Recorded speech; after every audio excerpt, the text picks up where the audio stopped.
So, do I have enough makeup on, you think? I'm sweating. Makeup tutorial from somebody who never wears makeup. I guess you just take a tissue and you wipe most of it off because it looks like shit. What is this? So, I was gonna do some hair too. Let me do a lip. Oh, I forgot about this cool thing. Look at this cool thing. I had this. I forgot. I had this that I forgot I had. So Bob Berdella was this gay guy in the 60s who murdered like 5 or 6 dudes, and he had this flea market that he got to. He sold skulls and bones and shrunken heads and this weird ass shit. Totally the kind of booth I would be buying things from, for sure. He had these giant dogs. He like bull mastiffs or something that lived in his house, and he was a hoarder, and he never let the dogs out to poop, so his house was like full of shit and disgusting. And I think it was like the 80s when they started to be wise to him. I think he got caught in the 80s. So he was like the kind of guy who liked to hang out with drifters. And he also had become obsessed with this book that a lot of these serial killers get obsessed with. It's called The Collector. It's about this dude who falls in love with this girl at work named Miranda. He catches her, keeps her in his basement, chained up in his basement and stuff, and eventually she dies of like a normal like illness, like pneumonia or something, and he wouldn't take her to the hospital, but he caught her and kept her there. And this stupid book has inspired so many fucking psychopaths. They just are like, you know what? If somebody wrote about it, it must be okay. So this guy, he was like obsessed with this idea of like collecting, and like he was one of these people that like he can't just like be cool. He can't just like hang out with somebody and have sex and then be like, okay, cool. He has to have like a relationship, and it has to be like a certain kind of relationship, like a very controlling relationship, to the point where he modified people a bit. He got this one guy who was a drifter, and it's like people would live with him for like a little while, and then they would, you know, leave. He was friends with drug addicts, drifters, stuff like that. And he also sold some drugs. He was really a big fan of like things that make you go to sleep. He had like a ton of Xanax. He had like all these prescriptions and stuff. He was a pretty gross dude. But oh, there's more in this drawer. Oh, there's all the brushes. Oh, holy shit. So, I don't know. I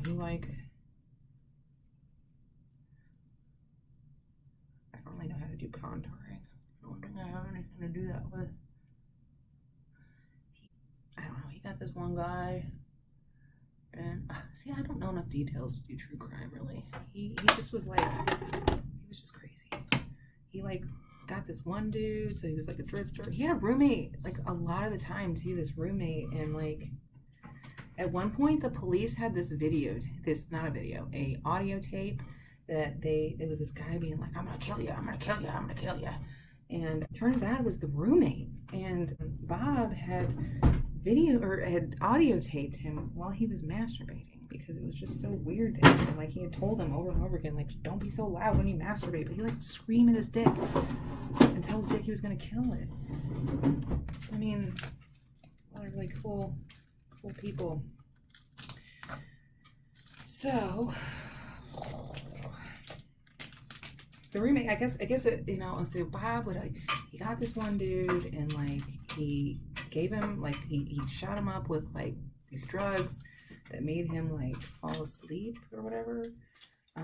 But this guy, I guess he had a lot of trouble like with dosages. So like he poisoned people and he killed them from overdosing them because he was a fucking idiot. This first guy, and how do you get rid of a body? I mean, how do you get rid of a body, man? I mean, so like you got this dude, and like, okay, so you got this dude. Here we go. Right here. if you want to wear gaudy makeup that looks like you're wearing makeup, fire engine red right there. So, do I need pencils? I don't think I can use a pencil. Oh, I need to make it in here.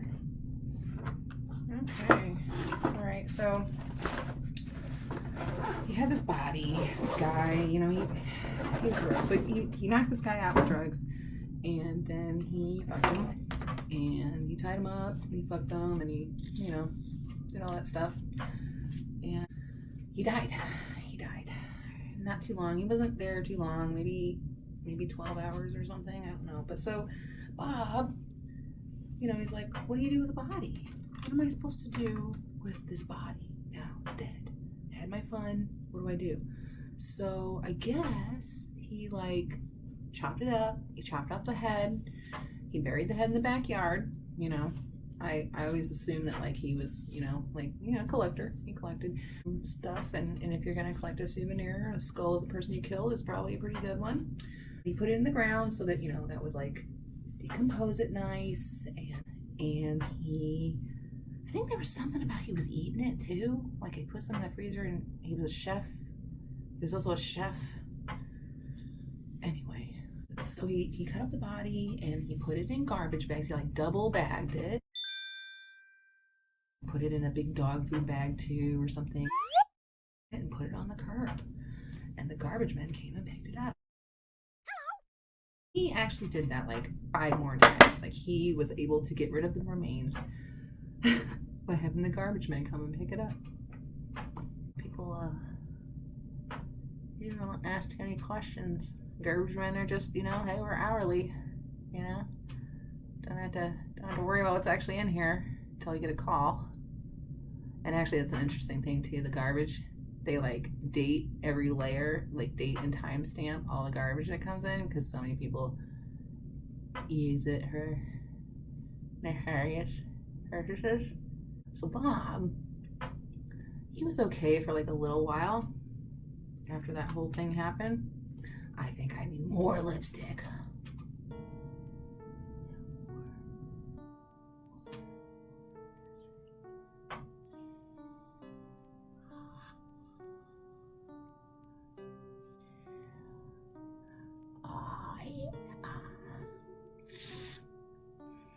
I need more lipstick! Much more!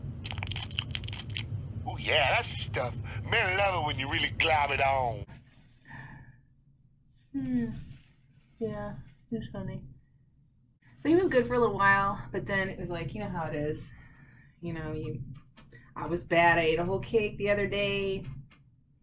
I won't do it again for a while, right? Well, you know, a little time goes by, but then he's like, you know, I need some loving. So he got another dude. I can't remember like all of his victims. Like he knew most of them, but they were all people that had like drug problems. Like drug problems was like the major thing that like he had. Like people, he had kind of a flop house, you know. Like he rented his house out, the rooms out to people, and he had that one roommate that yelled at his dick when he was masturbating.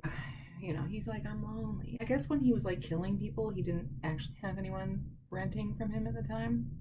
He got the itch again, and he felt like he needed to get another person, and I can't remember how he met this one. I think it was just another drifter that he knew. I decided to drug him, and I think with this drugging of these guys, they were drug addicts, so it was like they were kind of into it. Like they were like, yeah, I'll have some of that ketamine, shoot it on in here. So it was kind of like, it wasn't that hard to like get them drugged. We're already into drugs anyway. And the second guy, I think he like asphyxiated on his own vomit, and I think he was only there for like a little while. So that guy died. He did the same thing, you know. He also not only liked to have intercourse with these men, he liked to use vegetables on them.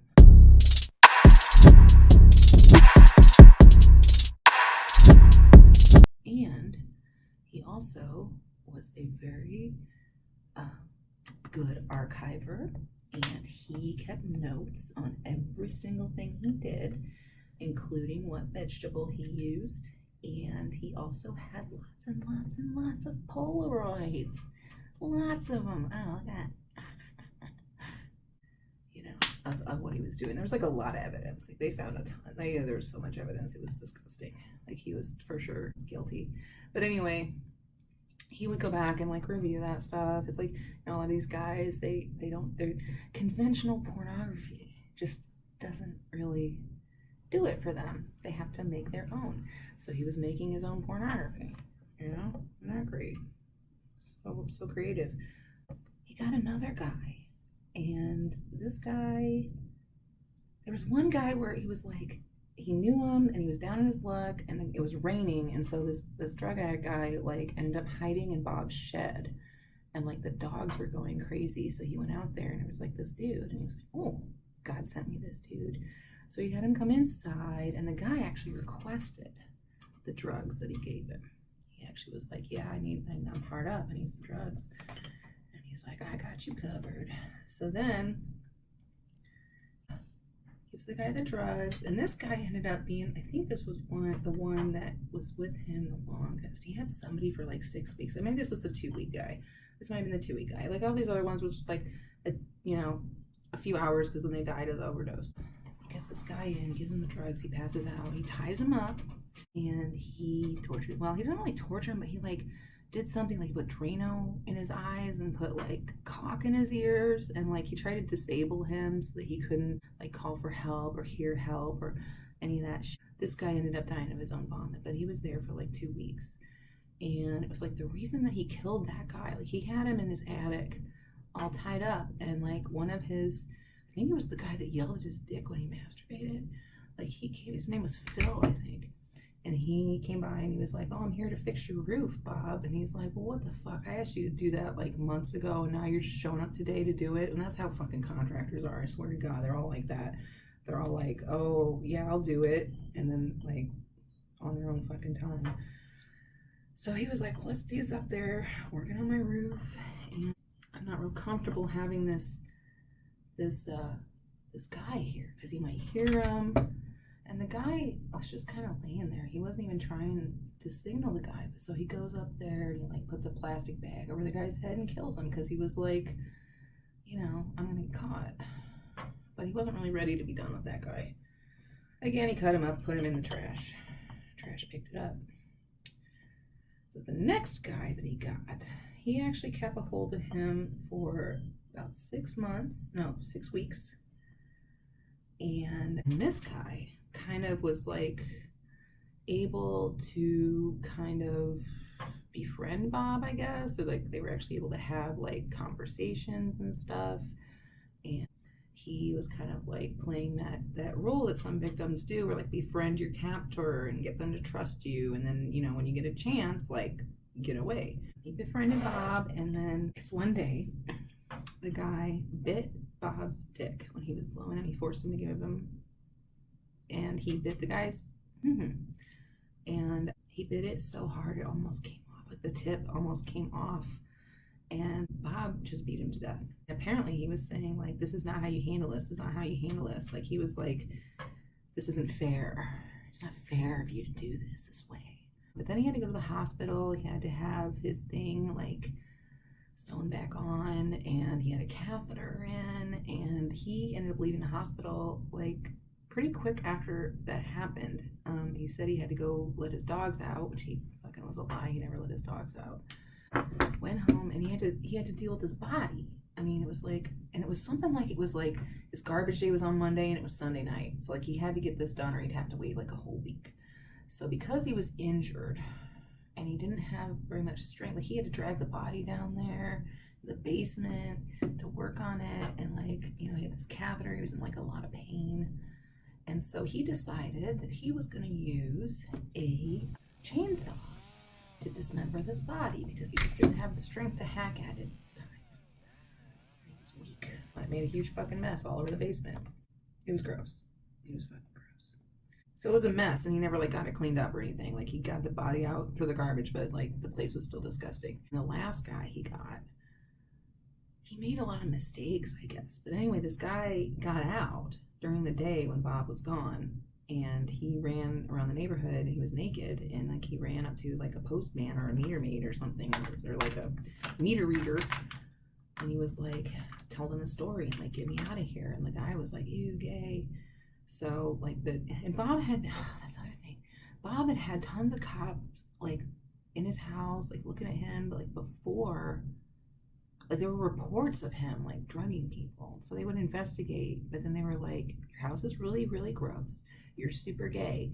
And the cops are just really uncomfortable with gay. I mean, they're still not always that comfortable with it, but like it was really bad back then. It was like they really believed that being around a gay person would make them gay, and that being gay was like the worst thing ever, which is not. Clearly the gays have proven that they're killing it. So, and I guess they, you know, got a hold of the garbage people and used that little system that they have for murder trash, and they got him. That wasn't like the end of it, you know. I mean, Bob was he was something else. But you know, he went through the trials and like he got put away, and I believe he died in jail or something. Yeah, Bob Berdella. And that's like such a I mean, but he's my favorite because he did craft shows and he sold really cool stuff. You know, I mean, I can relate to that. If you sit and listen to like true crime podcasts and shows all the time, it makes it seem like there's a psychopath like everywhere. There's like next door. 1 in 2 people is a psychopath killer. That's not actually true. It's such a small percentage that you're probably never going to meet one. I think I need more blush. I get some more blush in here to complete my look. See, I typically, if I do makeup, I go for like a much more natural kind of look, you know? I don't typically try to like put it on with a trowel. I try not to look like a clown. You know, I see all these makeup tutorials and they put a lot on. They put like a lot on. Oh, you gotta love all this. And this is the lipstick that I wore with my Catwoman costume a few years ago.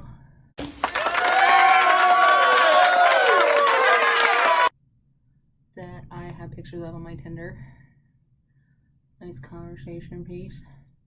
But you know, in that movie, she like smeared it all on. She was smeary with it. It was like, I'm crazy, I'm Catwoman.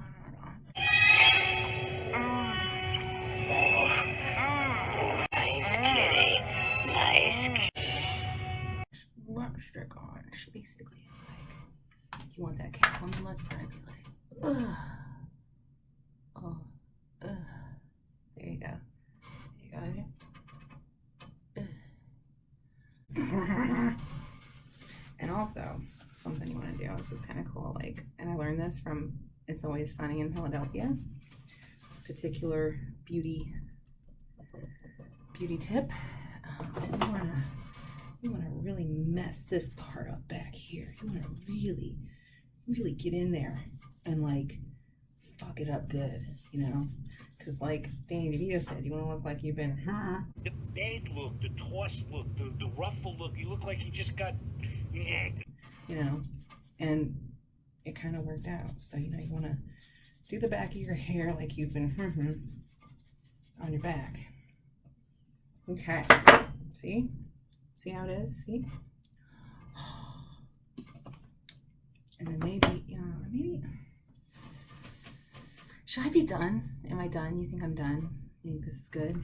You think I can go meet somebody like this? That would be fucking hilarious. I'm gonna go meet my Tinder date. All right. Nice seeing you. Hope this was fun for you. Please don't report me.